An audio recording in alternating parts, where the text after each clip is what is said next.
It's Tuesday, and you know what that means. It's time for some pet talk, and of course we have with us today Dustin Yearman from the Buffalo City Animal Shelter and Dr. Susan Walagala. Good morning to the two of you. Thanks for having us. Yes, good morning. And to start off, you have to check out who we have in studio today. Dustin, who is this? She is so cute. This is BB. BB. She's about an 8-month-old Beagle, Chihuahua, Dachshund mixed type dog. She's very sweet. She was a little shy when she came to the shelter, but then she came in as a stray and was never claimed. But she's really perked up, and she's got a real puppy, playful side to her. She likes other dogs. She likes to play. Like I said, just give her a chance, and you'll fall in love with her. And she's not going to get too much bigger than this, and she's super, super cute and super sweet. You can tell that BB is quite spunky, Dr. Sue. Yeah, she's very active, and she's very, very sweet. She actually really approaches, and I think she would really make a great pet, and she is really sort of the perfect size. So, yeah. Somebody that's interested in this kind of a dog, that you don't need a lot of room, but she does need a lot of activity, I think. And she's only 8 months old, so she's still pretty young. She's still a pup. Perfect. Yeah. For sure. Excellent. Well, Dr. Sue, you were here with us today. It's funny how we're always worried about caring for our animals, but who would have thought that our animals sometimes can get us sick too? Right. The definition of what we're talking about is zoonotic diseases. So that really translates into diseases that can be transmitted from animals to people.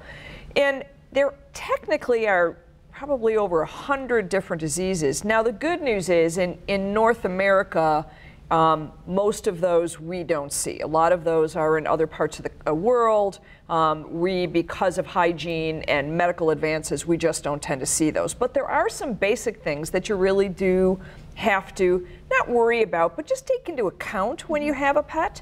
Probably the most common types of things that we see, intestinal parasites, roundworms, hookworms, probably the most common. And it really does require fecal oral ingestion, so it tends to be children whose hygiene may not be great, who play in a playbox sand or outside where a pet is defecated, and you have to be careful. The most common way or best way to prevent that is for your pet to routinely deworm them on a regular basis so that it minimizes the risk of your pet transmitting those diseases. Skin disease, ringworm, scabies, chyletiella, all of those are skin diseases that are potentially contagious to animals, from animals to people. So again, a lot of that requires, if your pet has evidence of any skin disease, just talk to your veterinarian. Make sure it's fairly easy for us to say, no worries, this is nothing that's contagious from pet to pet or pets to people. But always have that evaluated by your veterinarian. Probably the things that we think of, rabies, 100% fatal. Yeah. So, make sure your pets are up to date on rabies, even if it's an indoor pet, even if they go outside very little.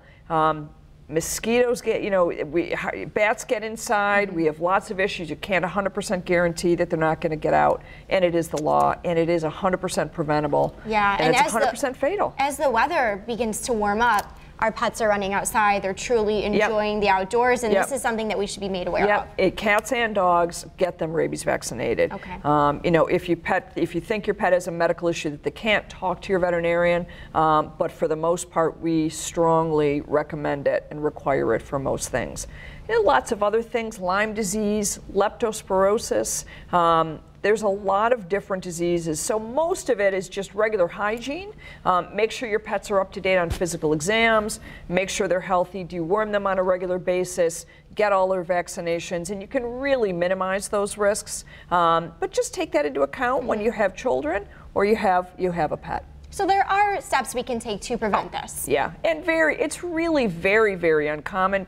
Essentially, I hate to say rare, but we do see it, and so it is something that in practical terms, owners and families need to be educated about. All right, and last but not least, Dustin, if we're interested in taking this little one home, what should we do? I would go down to the animal shelter today.